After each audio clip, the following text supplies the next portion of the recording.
Ny mofinaina isan'andro atolotry ny mpitandrina rakotina valina maoly.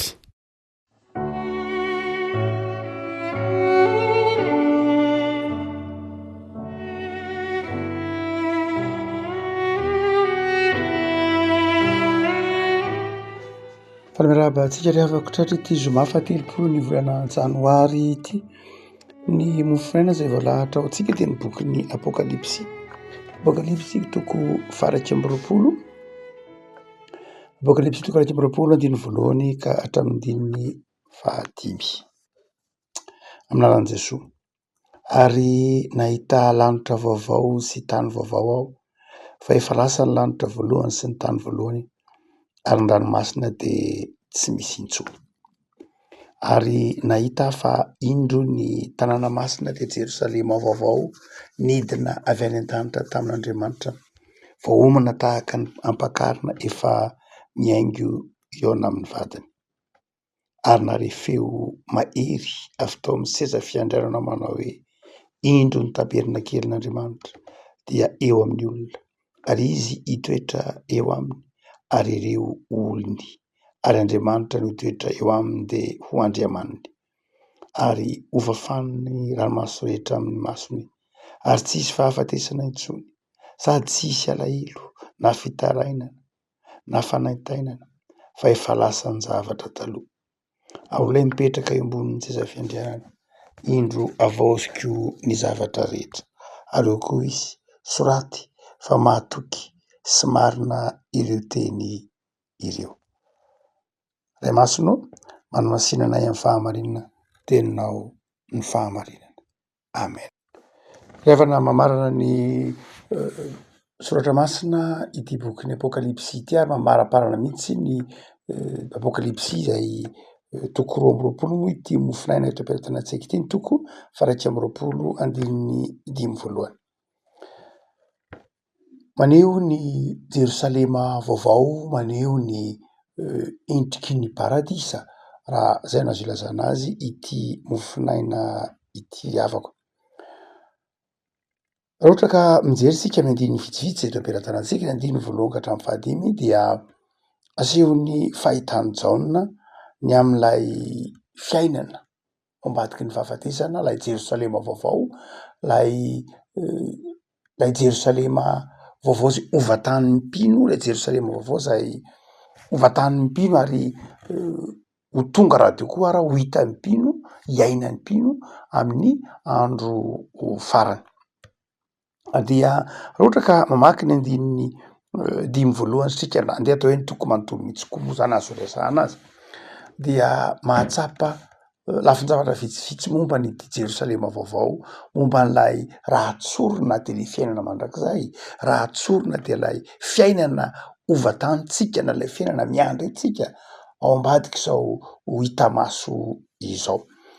Dia mazava ho azy raha ohatra ka mijery ny andininy voalohany sahatsika, dia hoy ny filazan'ny fahitany Jaona azy manao hoe: tsy misy ranomasina intsony, tsy misy ranomasina intsony. Ino moa ilay hevitry teny hoe tsy misy ranomasina intsony? Rehefa miteny ny jiosy akory tsy tahaka ny ireo firenena manodidina azy izay mpanarato tany an-dranomasina maherina tahaka izany, fa tahaka ny Fenisiana na ohatr'izany, fa ny jiosy dia tsy mpifanerasera amin'ny ranomasina. Ny ranomasina fantatry ny jiosy dia ny ranomasin'i Galily, fa ny ranomasin'i Galily tsy dia hoe ranomasina manjebozebo loatra, fa farihy lehibe, farihy ngeza be ny ranomasin'i Galily, fa tsy ranomasina manjebozebo tahaka ny hoe ranomasina Indiana na ny ranomasina ataontsika hoe Pasifika. Tsy mpiatsambo vaventy tahaka ireny akory ny jiosy. Hany ka ny ranomasina tamin'ny jiosy dia milaza zavatra mampatahotra, milaza zavatra miiba, milaza zavatra izay mampahory, milaza zavatra izay hitoeran'ny ratsy mihitsy ary. Ary dia raha miteny izy manao hoe tsy misy intsony ny ranomasina amin'izany tany vaovao sy lanitra vaovao izany, tsy ilay ranomasina mahafinaritra antsika hoe fitsangatsanganana loatra ny tiany Jaona teneny antsika, nosy voahodidina ranomasina, zava-dehibe amintsika ny ranomasina, tiantsika ny ranomasina. Fa raha tiany lay mpanoratra ho tantaraina raha amin'eo zany de manao hoe tsisy tsony ny tahotra, tsy misy tsony le zavatra, tsy misy zavatra mampahory, tsy zavatra mampitebiteby, tsy misy zavatra mampanasy ao am'zany lanitra vaovao sy tany vaovao zany. Endrika hafa mihitsy lay tany zay onenantsika, lay paradisa zay onenantsika ty zao, endrika izay feno fahatonina raha zay ny azo ilasantsika azy, feno fahatonina. Re amin'ny teny mantsika koa hoe ranomasina sy tany eo de milaza fifanoerana, milaza fifandonana, tany sy ny ranomasina milaza fifandonana, milaza hery mifanohitra, mifandona, ary dia ao anatin'izany tany vaovao sy lanitra vaovao le Jerosalema vaovao zany dia tsisy tsony zany fikotranana, fifandonana. Zay mahatonga ny hoe tanànany fiadanana. Rehefa mitenitsika hoe Jerosalema, tanànany fiadanana. Ary zany ny fanantenana ho antsika ry havako malala, hoe rehefa am'zany lanitra vaovao sy tany vaovao zay andrasantsika ny fiaviany amin'ny fiafarany zao tontolo zao, fa ovatanitsika kosa amin'ny fotoana ialantsika ety am'ty tany fandalovana ty, raha tsy reraka isika amin'ny fanompony, de izao toerana zay itoeran'ny fiadanana, toerana tsy misy korontana intsony, toerana tsy misy ady. Ary dia hoy izy manao hoe de hitako izy io fa nidina avy any an-danitra, nidina avy any an-danitra. Zany hoe toy ny fanomezana zavatra avy any an-danitra izy, asehon'ilay fahitana zany fa tsy hoe ny olona akory no niakatra, fa naseho hitan'ilay fahitana, naseho an'ilay fahitana fa nidina avy any an-danitra lay Jerosalema vaovao, tsy avy amin'ny fiezahan'ny olona zany, tsy asan'ny olona, tsy fikelezana ainan'ny olona no nahatonga ny paradisa ho paradisa, fa fanomezan'Andriamanitra, nidina avy any an-danitra. Ary raha miteny hoe nidina avy any an-danitra izy de milaza fahasoavany zany, milaza fanomezana zany, milaza zavatra mbola tsy hitan'ny maso zany, milaza zavatra tsy takatry ny saina hoeritreretina izany lanitra vaovao sy tany vaovao omanin'ny tompontsika izany. Afaka malala, raha ohatra ka miresaky tsika andehatra tsika hoe amin'ny paradisa amin'ny vavahana silamo, janany filazany azy, na ny paradisa amin'ny hindo soargany filazany azy, de ny zavatra manamarika am'izy ireo de zao zavatra ateraky ny fiezahan'ny olona, ateraky ny fiezahan'ny olona, zavatra azo ateraky ny fikelezana ainan'ny olona, toy ny hoe valipity. Marina fa am'vavahana kristianina de valipity ihany ny paradisa, fa tsy de tena zay loatra ny voalohany, fa ny voalohany de ny hoe Andriamanitra nidina nitondra lay paradisa, nitondra lay fiadanana, ka ny olona mandray zany ny tena zava-dehibe, mandray zany paradisa tongotr'Andriamanitra zany amin'ny alalan'ny finoana, amin'ny alalan'ny fitiavana no andraisantsika izany. Ary samy hafa be mihitsy ohatra ka mitenitsika hoe paradisa mivahana silamo zana, dia marina fa hoe amin'ny silamo koa de hoe toerana mahafinaritra, misy renirano ronono, misy renirano tantely, misy rano madio, misy renirano feno divay, ohatr'izany lay ataony hoe zana. Fa amin'ny mivahana kristianina tsy de zay loatra, tsy lay hoe le zavatra tsy nanana tetỳ an-tany ny mahamaika, tsy lay hoe fahafinaretan'ny ny nofo tetỳ ambonin'ny tany ny voalohany hosatarina ny am'zany, tsy de zay loatra. Satria raha miteny mivavahana silamo tsika na amin'ny soarga ataotsika hoe amin'ny vavahana hindo, dia toy ny hoe le zavatra tsy nisy, tsy nananana tetỳ, le zavatra lay manque tetỳ, zany hoe le zavatra nahory ianao tetỳ, de izay no hitanao any. Marina loatra tokoa fa izay omen'Andriamanitra, zany efa fiaina feno fahafelonany ihany, fa lalina kokoa noho zay ny paradisa asehon'ny bokin'ny apokalipsy milaza hoe fiainana miaraka amin'Andriamanitra.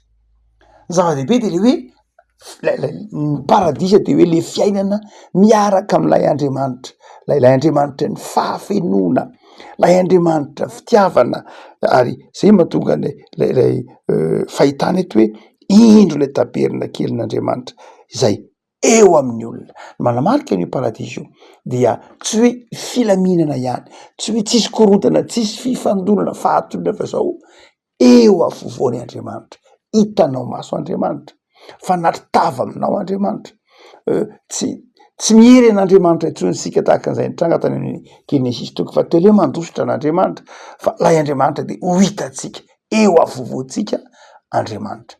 Ary mahafinaritra be amin'ny fitantaran'ilay fahitana azy hoe ary Andriamanitra hitoetra eo aminy ary ho andriamanindreo.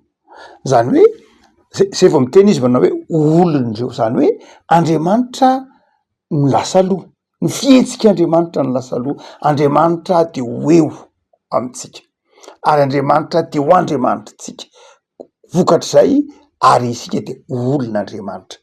Zany hoe ny voalohany tsy hoe ny fitanasan'ilay fahitana azy tsy hoe Andriamanitra isika de olon'Andriamanitra ka de hitoetra eo amitsika Andriamanitra, tsy zay. Zany hoe tsy lay fiezahantsika mihitsy ny zava-dehibe voalohany indrindra fa lay Andriamanitra manao dingana voalohany am'izany fampanantenana be mihitsy asehon'ity fahitana ity manao hoe ny mahavavontsintsika nge de satria Andriamanitra nidiny, satria Andriamanitra nitondra n'ilay Jerosalema vaovao.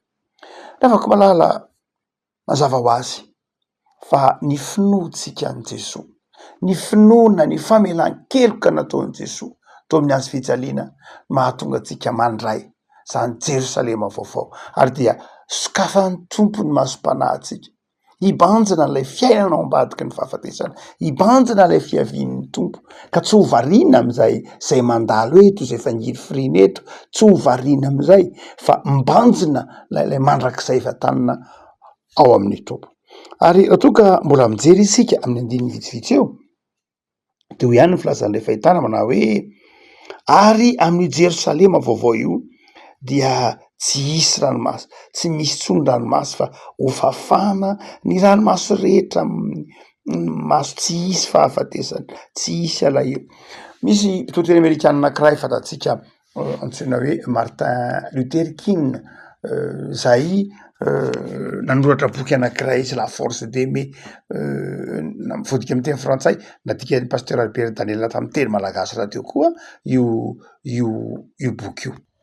Anatin'io boky io, anatin'io boky hoe Ritiavana io dia iresahany Martin Luther King momba n'ity apokalipsy toko faha 2 ity, resahany momba ilay Jerosalema vaovao. Fa tsy hoe amin'ny anno izy no miresaka an'io Jerosalema vaovao io fa amin'ilay toriteny malaza taty amin'ny taona 3,700 I have a dream dia miresaka koa izy momba n'ity Jerosalema vaovao ity. Fa zay tena nahafantaran'ireo mpandinika ny tantara Martin Luther King azy dia ny toriteny tao Paris, ny toriteny tao Paris aty amin'ny 4 volana Oktobra taona 5,700 dia itena ity apokalipsy toko faha 1 mihitsy hoe lay Jerosalema vaovao, lay tany vaovao. Ary rehefa raha fitinina ireo fomba fijery Martin Luther King ireo na ao anatin'ilay boky hoe Ritiavana, na ao anatin'ilay toriteny hoe I have a dream, na ao anatin'ilay toriteny natao tao Paris momba ny Jerosalema vaovao dia ity andininy fahaefatra ity dia azavay fa ny Jerosalema vaovao dia Jerosalema ny fitoviana, Jerosalema ny fitoviana, tsy misy tsony fanavakavahana, tsy misy tsony herisetra, tsy misy tsony mahantra sy mpanan-karena, tsy misy tsony mahay sy tsy mahay fa Jerosalema ny fitoviana. Rava lay antsana mampisaraka ny samy olombelona, rava ny korontana mampisaraka ny olombelona. Ary raha teo ny fanazavana manao hoe io Jerosalema izy de zao mitovy ny avony, mitovy ny sakany, mitovy ny lavany. Toy ny milaza koa manao hoe lay olombelona zay mpanota ka ny saina fotsiny tany ambolohany no nitondra azy, na koa lay olombelona zay mpanota ka ny herintsandriny fotsiny no nitondra azy, be sandry fotsiny izy, na koa ny olombelona manao tsinitsinina ny fanahy. Fa ny dikany teny hoe mitovy daholo ny avony sy ny sakany ary ny alavany lay Jerosalema vaovao amin'ny andininy 10 ka hatramin'ny 20 dia milaza koa manao hoe tsy hoe lay foana ihany lay le fifandrinan'ny olombelona, tsy hoe mariny fitovina ny fiombonana ny fifankatiavana ihany ao am'le Jerosalema vaovao fa ny tsirairay avy mihitsy. Ny tsirairay avy mihitsy de zao hanome lanja ao amin'ny Jerosalema vaovao de zao Jerosalema zay hanao zava-dehibe ilamina, islamina, itovy tsara lay olombelona vatana, lay olombelona saina, lay olombelona fanahy. Tsy hoe olombelon'ny vatana fotsiny lay olona ka manjary lasa tsy miraharary ery lafilo hoe lafiro maha olona hoe saina sy fanahy, fa olombelon'ny vatana fotsiny ka baiko ny filana sy ny sitrapo, na olombelon'ny saina fotsiny ka manjary lasa tsy mieritreritra fa tsy nikio amin'Andriamanitra, fa olombelon zay manana fiainana milamina tsara.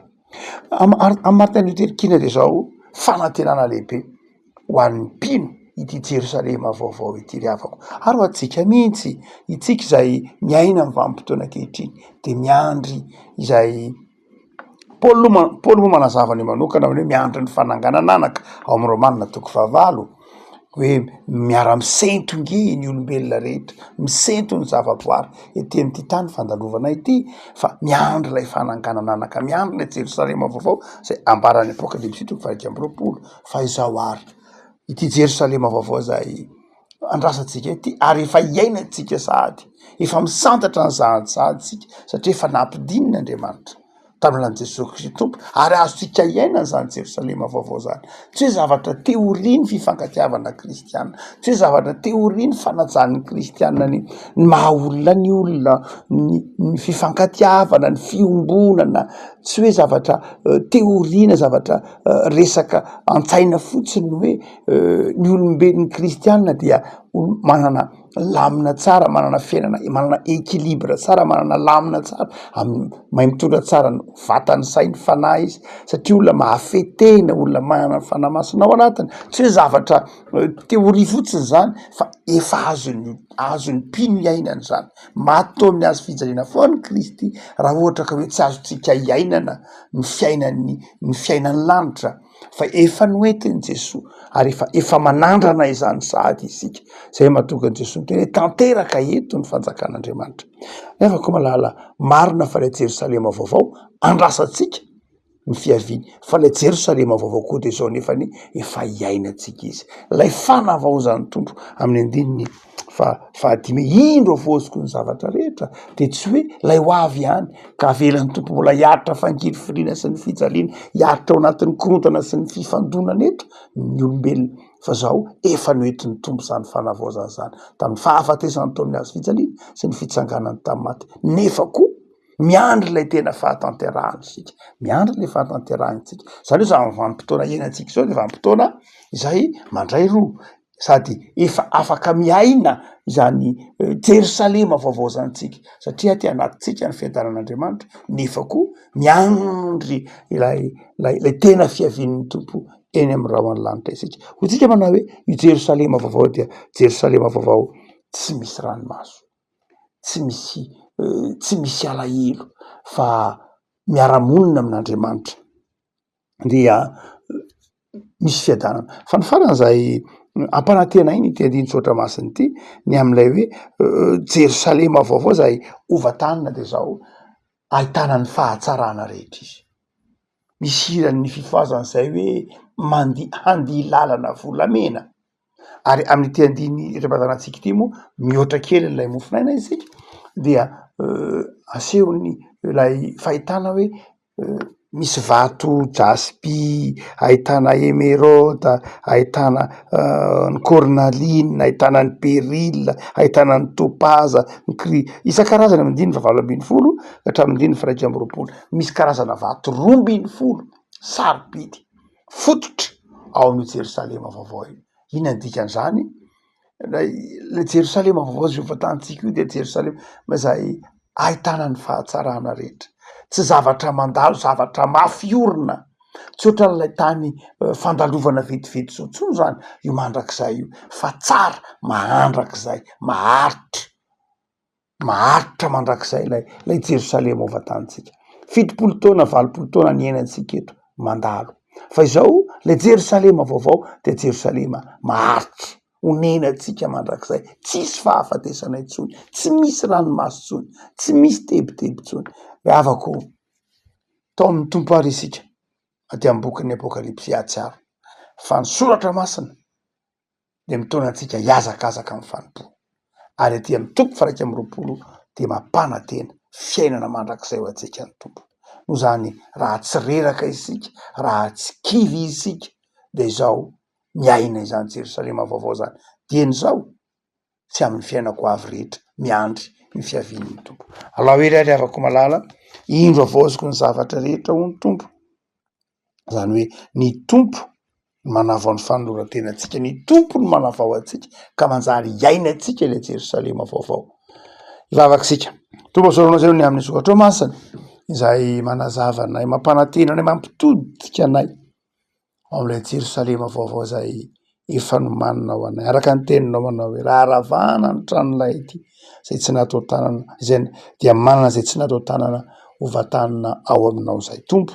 De misaotra anao zahay noho ny amin'ny fampanantenana omenao anay, misaotra fa tsinjonay amin'ny finoana ilay lanitra hovatananay, dia ome faharetany zay amin'ny fanompona, omeo fanantenana sy fifaliana amin'ny fanompona, fa efa avaozonao ny zavatra rehetra, efa navaozonao ny zavatra rehetra, ka hainay miaina ny sitraponao amin'ny fiainana isan'andro ary miandry amin'ny fanantenana ny fiavianao eny amin'ny rahoany lanitra izay.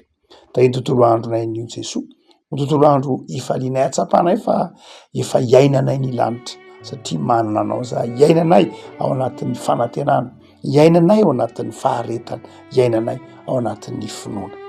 Dia ataovy mitoetra amin'ny asan'ny tananay ny fifaliana sy ny fahatokinana ao Andriamanitra. Misaotra Jesoa. Amen.